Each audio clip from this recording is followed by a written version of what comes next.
अस्सलामुअलैकुम dear friends, मैं हूं मोहम्मद अब्बास और आप देख रहे हैं हमारा YouTube channel code with legends. तो आज की इस वीडियो में हम बात करेंगे वेरिएबल्स के बारे में और कांस्टेंट्स के बारे में।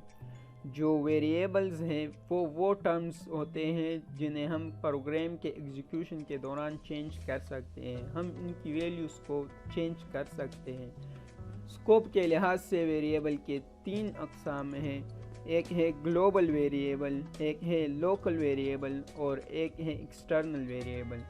जो ग्लोबल वेरिएबल्स होते हैं हम उसी सोर्स फाइल में किसी भी लाइन ऑफ कोड में एक्सेस कर सकते हैं, जबकि जो लोकल वेरिएबल्स होते हैं इनका स्कोप बहुत लिमिटेड होता है, ख़ास स्कोप तक इनका जो है एक्सेस होता है। जो एक्सटर्नल वेरिएबल्स हैं उन्हें हम किसी भी सोर्स फाइल में जो कि लिंक्ड हो आपस में एक्सेस कर सकते हैं, जबकि जो कांस्टेंट्स होते हैं हम प्रोग्राम के एग्जीक्यूशन के दौरान इसे बदल नहीं सकते, इसकी वैल्यू को हम चेंज नहीं कर सकते। तो चलिए प्रैक्टिकली देखते हैं लोकल वेरिएबल्स को, ग्लोबल वेरिएबल्स को और कांस्टेंट को।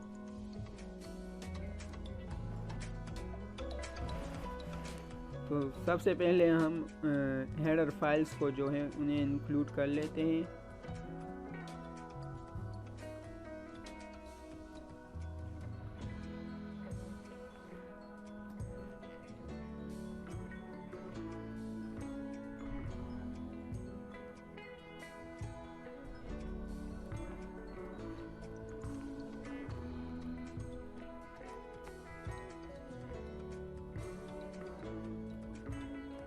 तो सबसे पहले हम ग्लोबल वेरिएबल्स को डिफाइन करते हैं। इंटीजर ए, जो ये इंटीजर है ये डेटा टाइप्स है जिनके बारे में हम इंशाल्लाह इन फ्यूचर पढ़ेंगे।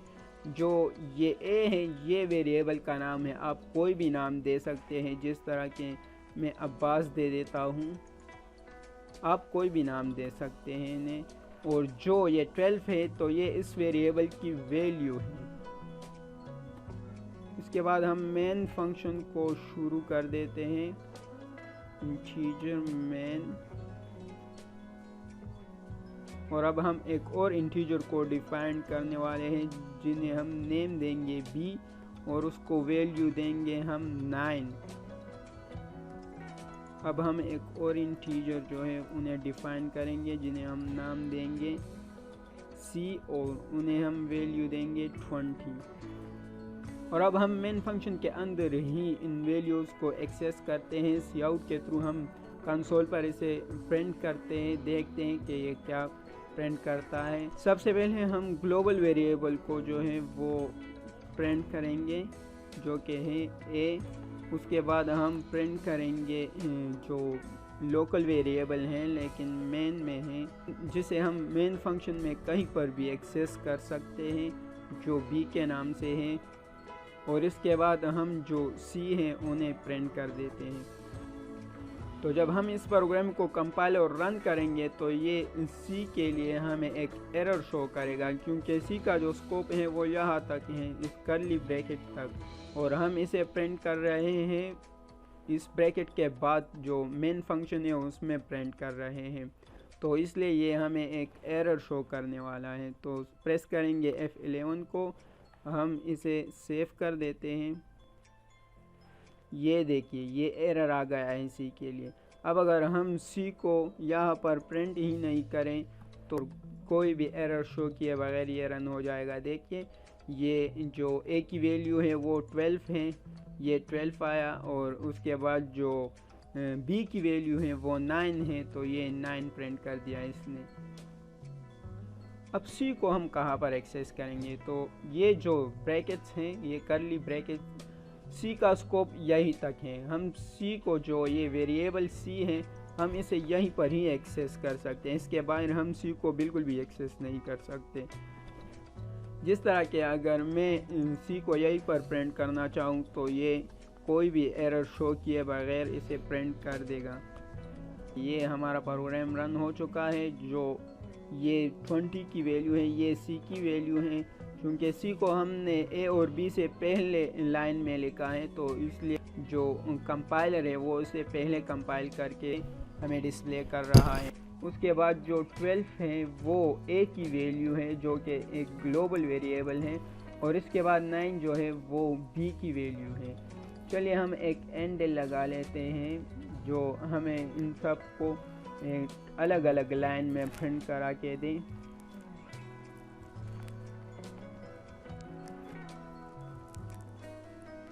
एक हैंडल हम यहीं पर लगा लेंगे, एंड लाइन, और एक हम यहाँ पर ज़रूरत नहीं है, चलो रहने दें। अब हम अपने प्रोग्राम को रन करते हैं। ये देखिए, ये पहले सी की वैल्यू आ गई, फिर ए की वैल्यू आ गई और फिर 9 की वैल्यू। अब हम बात करेंगे कांस्टेंट के बारे में कि कांस्टेंट किस तरह काम करते हैं। फॉर एग्जांपल, अगर हम यही बी की वैल्यू को कांस्टेंट में तब्दील कर दें। कांस्ट एक कीवर्ड है जो कि ये इंडिकेट करता है कि हमने ये जो बी इंटीजर को जो वैल्यू दी है ये एक कांस्टेंट है।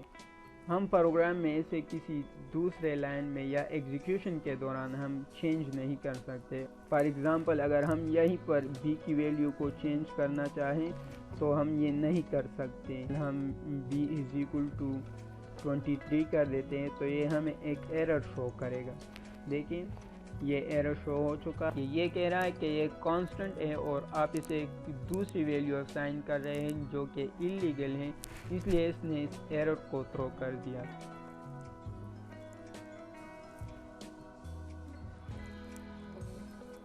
तो इतना ही था हमारे आज की वीडियो के बारे में। अगर वीडियो अच्छी लगी हो तो लाइक कीजिए और चैनल को सब्सक्राइब कीजिए। Thank you for watching.